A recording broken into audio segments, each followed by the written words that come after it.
Hello, അപ്പോൾ ഞാൻ വന്നിരിക്കുന്നത് നമുക്ക് വളരെ എളുപ്പത്തിൽ പെട്ടെന്ന് തയ്യാറാക്കാൻ പറ്റുന്ന ഒരു ചിക്കൻ കറിയുടെ റെസിപ്പി ആയിട്ടാണ്. അപ്പോൾ നമുക്ക് എന്തൊക്കെ ഇൻഗ്രീഡിയൻസ് ആണ് വേണ്ടതെന്ന് നോക്കാം.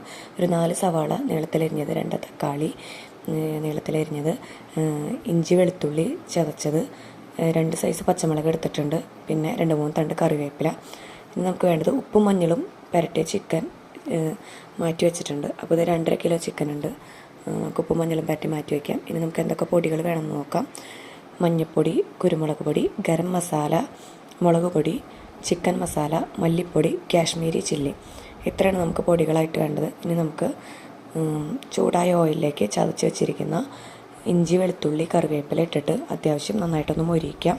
മൊരിഞ്ഞ ഇഞ്ചി വെളുത്തുള്ളിയിലേക്ക് നമുക്ക് അരിഞ്ഞ് വെച്ചിരിക്കുന്ന സവോളയും പച്ചമുളകും കൂടി ഇട്ട് അതിൻ്റെ ഒപ്പം മഞ്ഞൾപ്പൊടിയും ഉപ്പും ഇട്ട് അത്യാവശ്യം നന്നായിട്ട് വഴറ്റി കൊടുക്കാം. ഇത് അത്യാവശ്യം നന്നായിട്ട് മൊരിയണം. അപ്പോൾ നമുക്ക് നന്നായിട്ട് മൊരിച്ച് കൊടുക്കാം. ഇപ്പോൾ സവാള അത്യാവശ്യം നന്നായിട്ട് ഫ്രൈ ആയിട്ട് വന്നിട്ടുണ്ട്. ഇനി ഇതിലേക്ക് നമുക്ക് ചേർക്കേണ്ടത് തക്കാളിയാണ്. അപ്പോൾ നമ്മൾ 2 തക്കാളി കട്ട് ചെയ്ത് വെച്ചിട്ടുണ്ടായിരുന്നു, അത് ഇതിലേക്ക് ഇട്ട് കൊടുക്കുക. എന്നിട്ട് നന്നായിട്ട് മിക്സ് ചെയ്യുക. എന്നിട്ട് നമുക്കൊരു 1 മിനിറ്റോളം മൂടി വെച്ച് വേവിക്കുക, തക്കാളി നന്നായിട്ട് വേവാൻ വേണ്ടിയിട്ട്.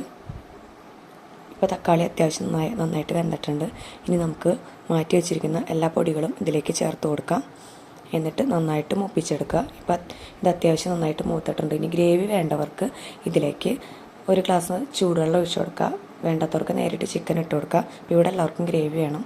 അപ്പോൾ ഞാൻ ഇതിലേക്ക് 1 ഗ്ലാസ് നല്ല ചൂടുള്ള വെള്ളം ഒഴിച്ചു കൊടുത്തിട്ടുണ്ട്. ഇനി ഇത് നന്നായി തിളയ്ക്കട്ടെ.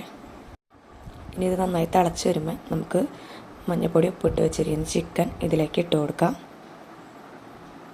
ഇപ്പോൾ നന്നായിട്ട് തിളയ്ക്കുന്നുണ്ട്. ഇനി നമുക്ക് ചിക്കൻ ഇതിലിട്ട് നന്നായിട്ട് മിക്സ് ചെയ്ത് കൊടുക്കാം.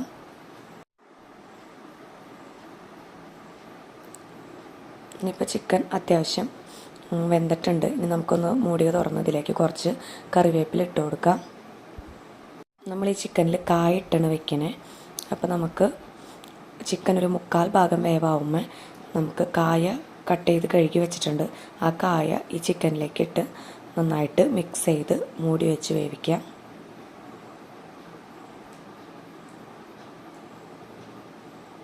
ഇനി നമുക്ക് ഇപ്പോൾ അത്യാവശ്യം നന്നായിട്ട് ചിക്കൻ വെന്തിട്ടുണ്ട്. ഇനി നമുക്ക് ഗരം മസാലയും ചിക്കൻ മസാലയും ഇട്ട് കൊടുക്കാം. ഇപ്പോൾ അത്യാവശ്യം നന്നായിട്ട് ചിക്കൻ വെന്തിട്ടുണ്ട്. അപ്പോൾ നമുക്ക് ഇനി ഇതിലാവശ്യമുള്ള ഉപ്പും ഒക്കെ നോക്കി പാകത്തിനുള്ളത് ഇട്ട് കൊടുക്കാം. വളരെ എളുപ്പത്തിൽ തയ്യാറാക്കാൻ പറ്റുന്ന ഈ റെസിപ്പി എല്ലാവരും ഒന്ന് ട്രൈ ചെയ്ത് നോക്കുക. അപ്പോൾ എല്ലാവരും ലൈക്ക് ചെയ്യുക, ഷെയർ ചെയ്യുക, സബ്സ്ക്രൈബ് ചെയ്യുക. നമുക്ക് മറ്റൊരു വീഡിയോ ആയിട്ട് കാണാം.